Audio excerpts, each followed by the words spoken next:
Ahojte, takže prajem vám krásny požehnaný deň. Dúfam, že sa máte dobre a pokračujeme, kde sme včera večer skončili. No, ja som vám čítala vlastne Ekleziasticus 23. Ďalej to bol Efezanom 4. A teraz vám prečítam prvý list Korinťanom 13. Možno ho mnohí poznáte, ale ja ho proste milujú. A je to momentálne môj najkrajší verš v celej Biblii. Takže poďme na to. Je to hymna kresťanskej lásky. A podotýkam teda, že znovu, že ja si to píšem svojima vlastnýma slovama, ale samozrejme 13.4 som napísala presne tak, jak má byť v Biblii. Takže poďme na to.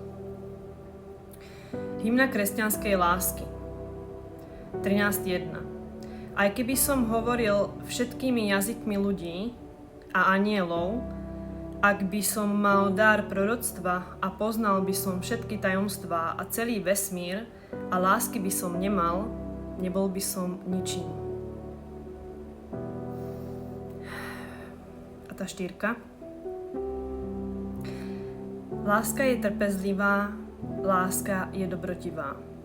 Nezávidí, nechváli sa, nie je pyšná. Nie je nehanebná, nie je sebecká, nerozčuľuje sa, nemyslí na zlé. Neteší sa z neprávostí, ale raduje sa z pravdy.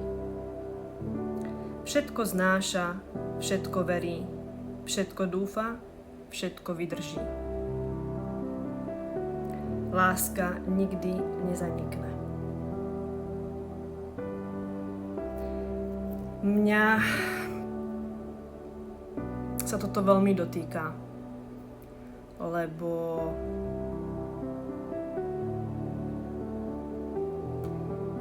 aj keby sme blúdili a nevedeli by sme, jaká je správna cesta, že či toto náboženstvo, alebo hento náboženstvo, alebo tam hovoria to stejné a tady říkajú zase to stejné, ale my sa máme dívať na ovoci.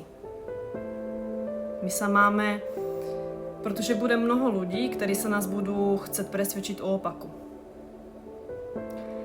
Ale to najdôležitejšie je, aby sme sa pokúšali o pokoj, o pokoru, o lásku, ktorá je bezhraničná, bezpodmienečná.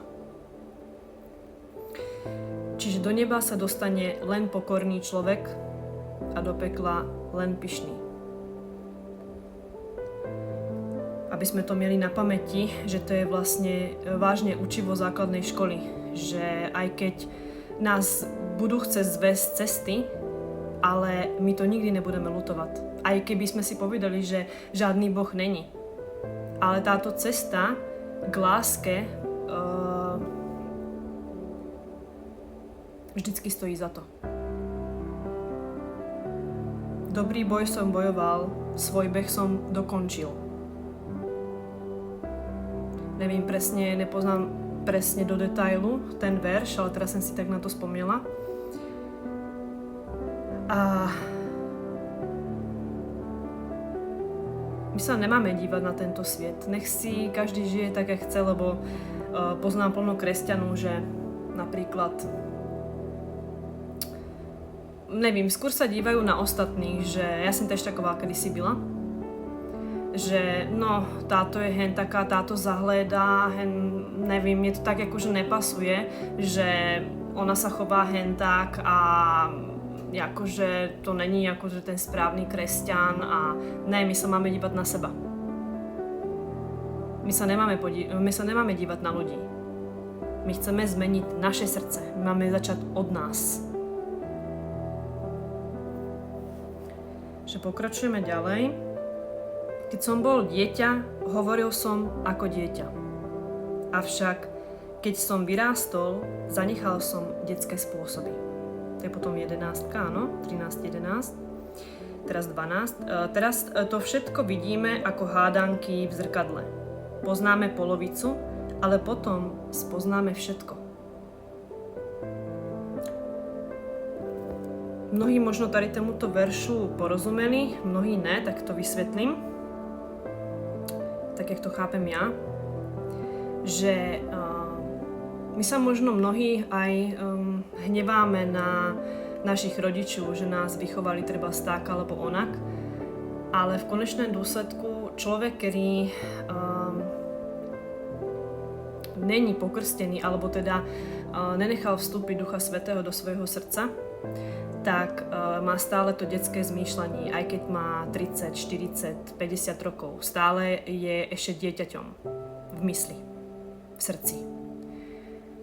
Takže my už keď vstúpime do života Krista a že ho nasledujeme, vtedy sa stávame dospelými a zanechávame detské spôsoby a sme zodpovední za náš život.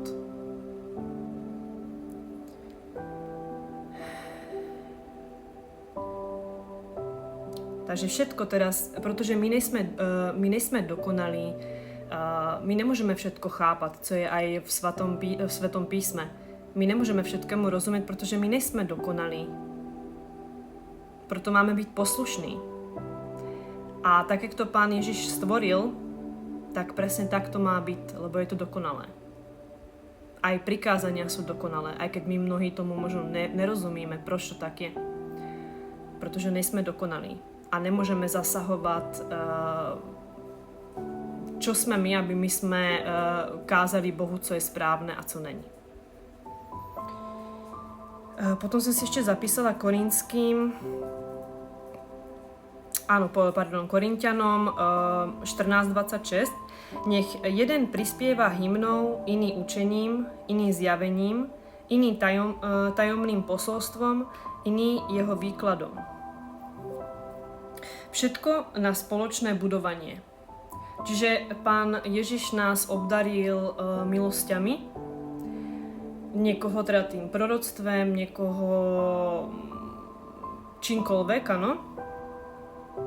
Zjavením, teda tým tajomným posolstvom, výkladom, áno. Že my máme byť tým ovocím. A pokiaľ nebudeme my robiť to, co po nás Pán chce, budeme nešťastní. Takže tak, jak som ešte sa predstavovala, to predstavovací video ešte včera, tak som tam hovorila, že mňa to veľmi zasahlo ten Matúš 10, lebo keď my sa budeme hanbiť za Pána, tak aj on nás, teda keď my zaprieme tady Pána pred ostatnými, tak aj on nás zaprie.